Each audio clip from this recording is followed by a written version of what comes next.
This is the word of the Lord. Thanks be to God. And let us pray. Almighty and gracious God, we give thanks for the difference that Jesus has made in our lives and how the difference he has made in the world throughout history. Help us open our eyes to see that we are alive because of Christ our Lord.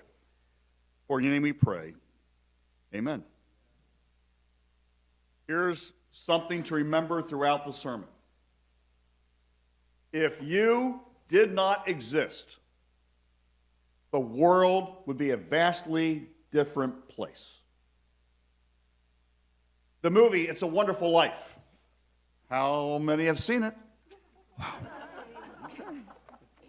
That movie came out in 1946, and amazingly, it was a box office flop. It came out right after World War II. People found the storyline depressing. Who wants to watch a movie after World War II about a guy who has a failed building and loan who wants to kill himself because his Uncle Billy lost $8,000? The film stars Jimmy Stewart as George Bailey. And George, if you watch the movie, he's this guy who has the dreams of the world. He wants to travel the world. He buys a suitcase with all these markings on it, ready to leave Bedford Falls, but every time he plans to leave, something gets in the way. And in the end, he stays in Bedford Falls. His personal dreams are not realized, and his entire life is given to helping his family and helping his community. He remains with the family. He builds up the buildings and loan, and the story unfolds from there. And the depressing part of the movie is when George Bailey has thoughts of suicide on Christmas Eve because all is lost. And he thinks to himself, I am worth more dead than alive. And this brings about an intervention of his guardian angel named Clarence. Well, we're hitting stride here, aren't we? It's amazing. The opening scene has heavenly beings responding to prayers for George Bailey. I owe everything to George Bailey. Help him, dear Father. Joseph, Jesus, and Mary, help my friend, Mr. Bailey. Help my son George tonight. He never thinks about himself, God. That's why he's in trouble. George is a good guy. Give him a break, God. I love him, dear Lord. Watch over him tonight. Please, God, something's the matter with Daddy. Please bring Daddy back. Watch over him tonight.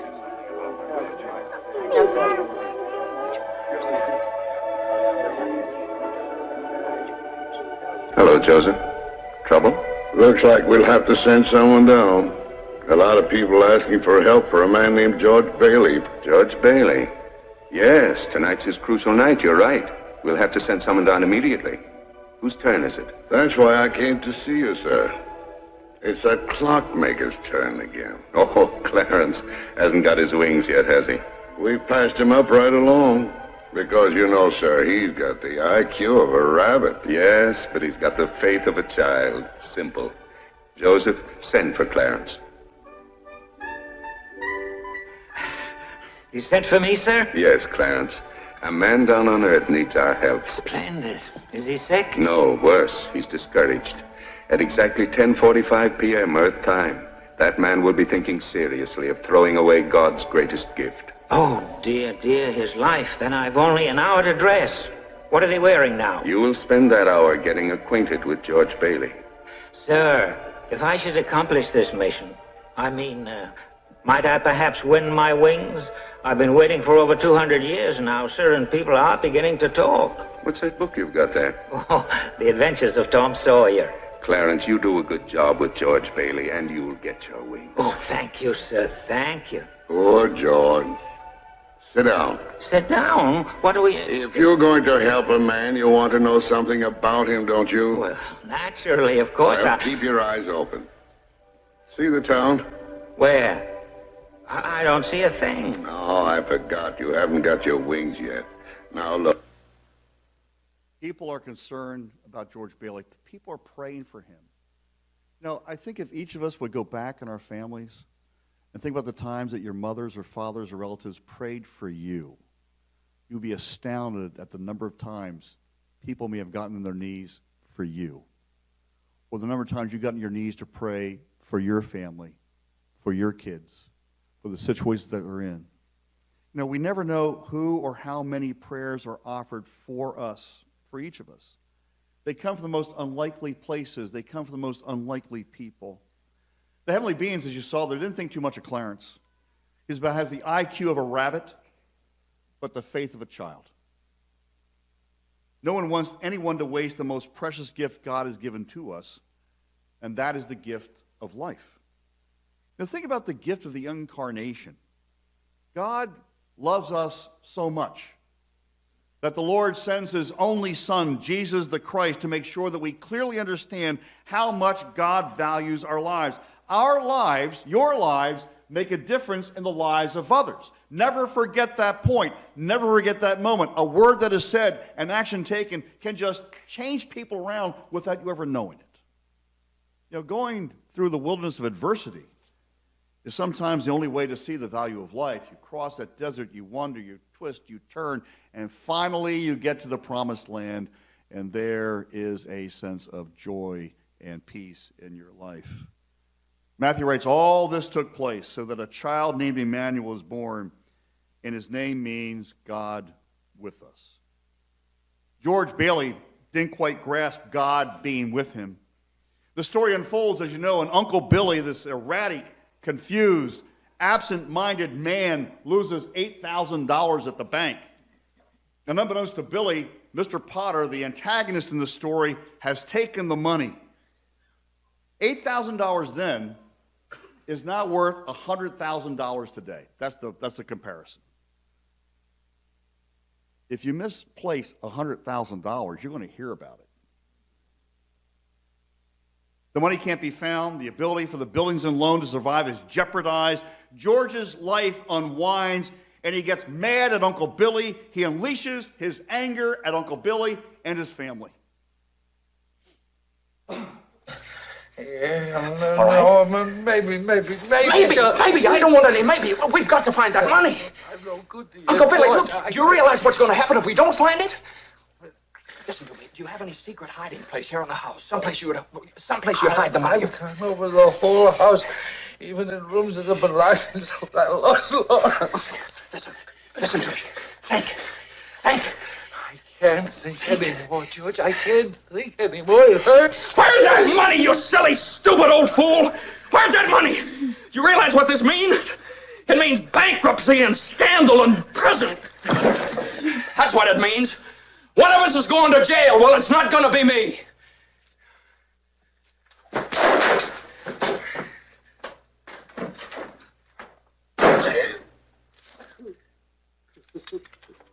Dad, how do you spell hallelujah? How should I know? What do you think I am, a dictionary? Tommy, stop that. Stop it. Janie, haven't you learned that silly tune yet? You play it over and over again. Now stop it. Stop it.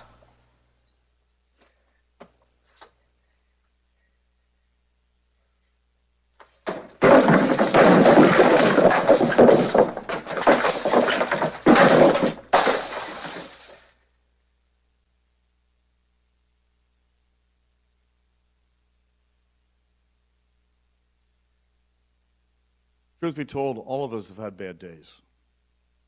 Maybe not as bad as that. Maybe worse. Our life unravels, and we take it out on the people that we love. When I was about 10 years old, my dad changed the tire on his car. Put the tire back on, new tire back on, and then the hubcap story. Hit the top in, hit the bottom, the top popped out. Hit the bottom, the top popped out. Hit the top, the bottom popped out. And finally, he just took that hubcap and slammed the living daylights out of it with the hammer and threw it across the road in anger with a lot of words. And after he looked at me, he calmed down and said, "Ed, get that hubcap." That's what he said. The world around us falls apart. We're no longer in control of circumstances, and we lash out at people. George Bailey did that. We do that. George Bailey, in the midst of his life falling apart, finds a seat at the bar, and he says this.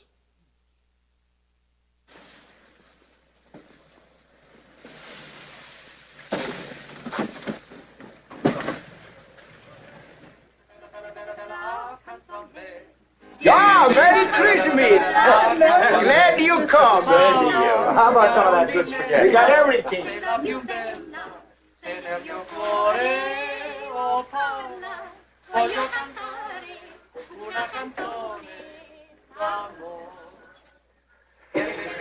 God.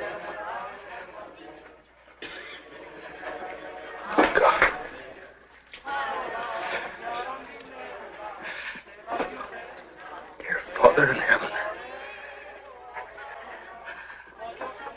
I'm not a praying man, but if you're up there and you can hear me, show me the way. I'm at the end of my rope, right?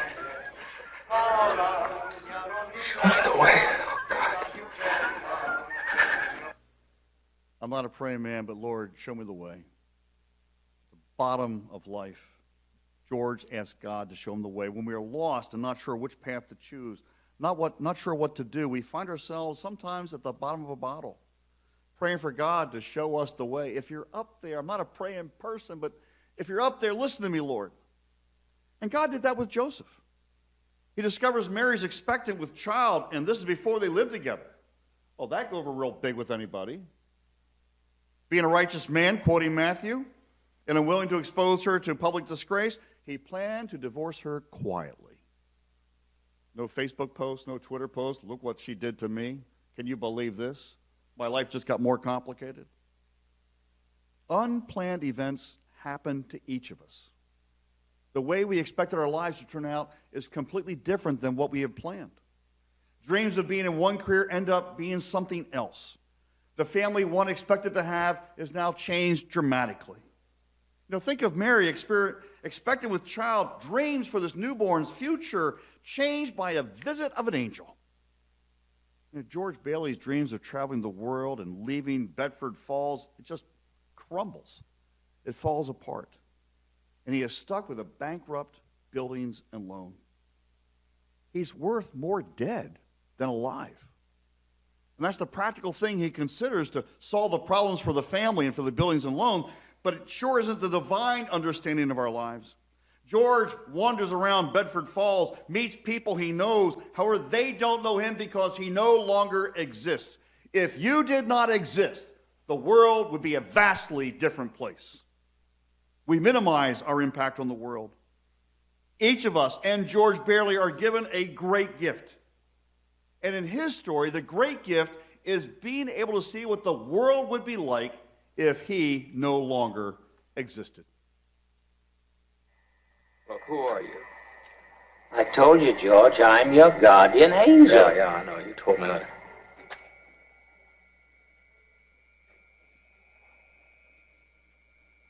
What else are you? What are you? You a hypnotist? No, of course not. Well, then why am I seeing all these strange things? Don't you understand, George? It's because you were not born. Well, if I wasn't born, who am I? You're nobody. You have no identity. Oh, what do you mean, no identity? My name's George Bailey. There is no George Bailey. You have no papers, no cards, no driver's license, no 4F card, no insurance policy. They're not there either. What? Zuzu's petals.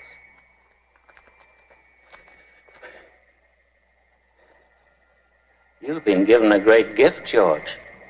A chance to see what the world would be like without you. George is given a tour of the people he impacted and what the world would be like without his presence. We underestimate the words we say, the things we do that impact other people around us. Your life makes a difference.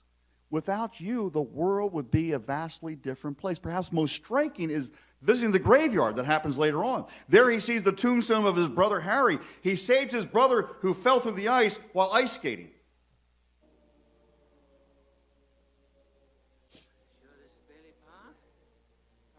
sure of anything anymore.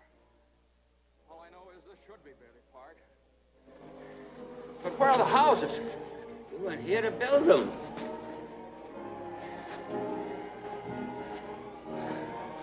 Your brother, Harry Bailey, broke through the ice and was drowned at the age of 9. That's a lie. Harry Bailey went to war. He got the Congressional Medal of Honor. He saved the lives of every man on that transport. Every man on that transport died. Harry wasn't there to save them because you weren't there to save Harry.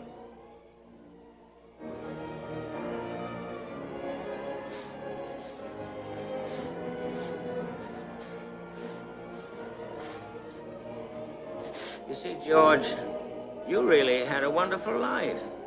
Don't you see what a mistake it would be to throw it away? Clarence. Yes, George? Where's Mary? Oh, well, I can't... I don't know how you know these things, but tell me, where is she? If you know where she is, tell me where my wife is. I'm not supposed to tell. Please, Clarence, tell me where she is. You're not going to like it, George. Where is she? She's an old maid. She never married. Where's Mary? Where is she? Where is she? She's just about to close up the library. Oh, there must be some easier way for me to get my wings. George Bailey impacted so many people. Each of you impact so many people. There are folks that you know and don't know by just being who you are. Mary and Joseph had no idea of the impact their child would have on the world. They had no idea the impact their child would have on us 2,000 years later, that we still celebrate and still name and make part of our lives and accept into our hearts as our Lord and Savior. Pastor John Walton, Presbyterian minister, tells of a Christmas season in the early 2000s. He was searching for a gift for a child in the family. She wanted an old-fashioned typewriter. He had to search very hard to find one. And finally, after searching, he discovered one in a repair shop. And the rough-looking man behind the counter noticed Walton's clerical collar, and so he asked about the church. And the young man mentioned that he attended a drug and alcohol recovery group at another local church. I pray every day, Reverend, he said. You know the Serenity Prayer? He handed Pastor Walton a wrinkled card with the Serenity Prayer typed on it. He treasured it so much you could see it was crinkled, handed in his hand. And as he was leaving the store, Pastor Walton said, "Merry Christmas." And the young man answered back, "Oh, no problem there, Reverend. I'm going home for Christmas. Going to be at my mother's house. Haven't been there in 17 years, so I'm going to have a Merry Christmas." And then he said, "I hope you get there too." And Walton, a little confused, responded, "Excuse me?" And the young man said, home for Christmas. I hope you get there too." And Walton writes, every year I remember the question and his wish. I hope you get there for Christmas too. Because deep inside all of us, whether we know it or not, it's what we all want for Christmas, or better said, need. We want to be home for Christmas. Getting home to the heart of God is embracing life as God intended it to be lived. God knows what the lives of others would be like if we were not in this world. In 1969, a neurologist, Oliver Sacks, began testing an experimental drug on patients suffering from sleeping sickness. The patients afflicted with the disease live in a state somewhere between sleeping and wakefulness. They couldn't connect with the world around them or communicate with anybody. And Dr. Sacks' experiments with this new drug, they were so successful that he published a book on his findings. Entitled Awakenings, a book was made into a movie that starred Robin Williams and Robert De Niro. In the movie, De Niro's character, Leonard, has been in a catatonic state for 30 years. The drug therapy brings him out of his sleepwalking state. It then allows him to return, at least for a while, to some semblance of a normal life. In one scene, he calls his doctors and announces, "We've got to tell everybody. We've got to remind them. We've got to remind them how good it is." "How good what is?" asked the doctor. Leonard picks up the newspaper. "Read the newspaper. It's all bad. What they say is all bad. People have forgotten what life is about. They've forgotten what it's like to be alive. They need to be reminded. They need to be reminded about what they have, what they can lose, and what I feel is the joy of life, the gift of life, the freedom of life, the wonderment of life. And George Bailey put it this way. Clarence! Clarence! Help me, Clarence! Get me back! Get me back! I don't care what happens to me! Get me back to my wife and kids! Help me, Clarence, please! Please! I want to live again! I want to live again! I want to live again! Please, God, let me live again. Bert, do you know me? Know you? You kidding? I've been looking all over town trying to find you. I saw your car piled into that tree down there, and I thought maybe you... Hey, your mouth's bleeding. Are you sure you're all right? What you...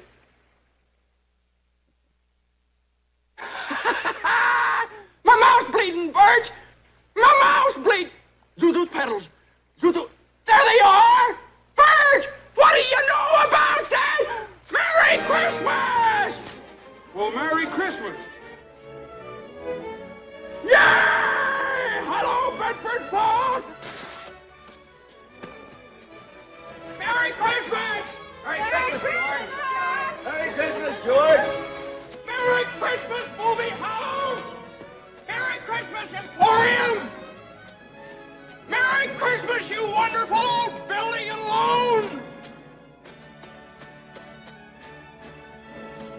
Hey! Merry Christmas, Mr. Potter! Happy New Year to you. In jail. Go on home. They're waiting for you.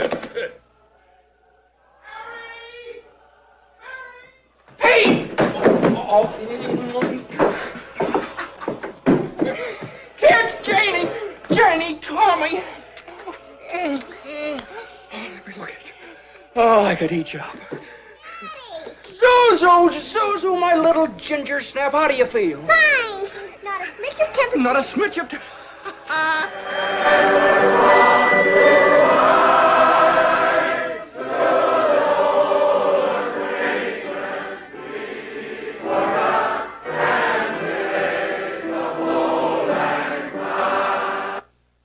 If you didn't exist, the world would be vastly different. God is with us, Emmanuel, and you have no idea what for difference you have made in the lives of others. God loves us so much that he sent Jesus Christ into the world that we might have life and have it more abundantly. If you did not exist, the world would be a vastly different place. And like George Bailey, we say together, I want to live again. And we're going to gather at Fifth Avenue and run down screaming. I want to live again. Amen.